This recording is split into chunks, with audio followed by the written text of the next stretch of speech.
कोण मुलगी? कुठली मुलगी? तू कोण नाहीस माझी? अरे माझं या जगातच कोणी नाही.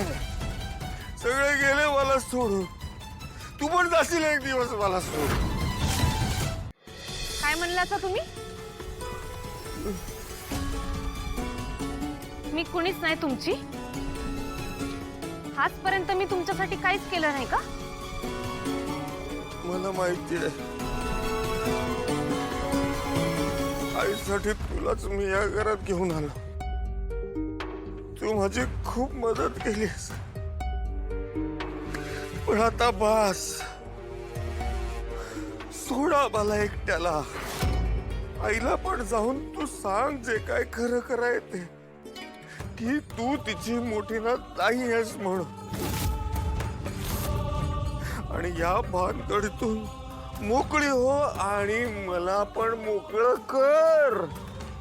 मी तुम्हाला दारू पिऊ देणार नाही. तुम्हाला कळतंय का तुम्ही काय करताय? मी जर का इथनं निघून गेलो तर अन्नपूर्णा आजींचा काय होईल याचा जरा तरी विचार केलाय तुम्ही? हे असं दारू पीत बसताय, त्यांच्या जीवाला काय वाटेल, त्यांच्या मनाला काय वाटेल याचा जरा भी विचार येत नाही का तुम्हाला? हो, त्यांनी कुणाकडे बघून जगायचंय? तुमचं ज्यांच्यावर प्रेम आहे ते सगळे निघून गेलेत. खरं ज्यांचं तुमच्यावर जीवापाड प्रेम आहे ते म्हातारे आई वडिलांचं काय हो? ते ह्या वयात बी तुमच्या पाठीशी खंबीरपणे उभं आहेत. तुम्ही सोडून दुसरं कोण आहे त्यासनी? हे असं दारू पीत बसताय, त्यांना काय वाटेल ह्याचा विचार येत नाही का तुम्हाला? आजोबांना नीट बोलता येत नाही, चालता येत नाही, काहीच कसं वाटत नाही हो तुम्हासनी? आणि तुम्ही मला जायला सांगताय? मी निघून गेलो तर कोण बघणार आहे त्यांच्याकडं? त्यांच्यासाठी तुम्ही मला इथं घेऊन आलाय ना हो? मी तेव्हा मी म्हणलं होतं मला खोटं बोललेलं आवडत नाही, मला हे पटत नाही. खरं त्यांच्याकडे बघून मी इथं आलोय. काका तिकडे गावाकडे माझा बी आज आहे हो असा म्हातारा.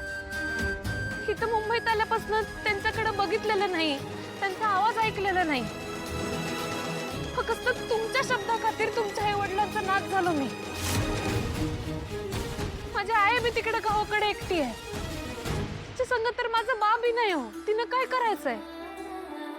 लय आठवण येते मला त्यांची, पण मी हे सगळं सोडून गेलोय का त्यांच्याकडे? नाही ना हो.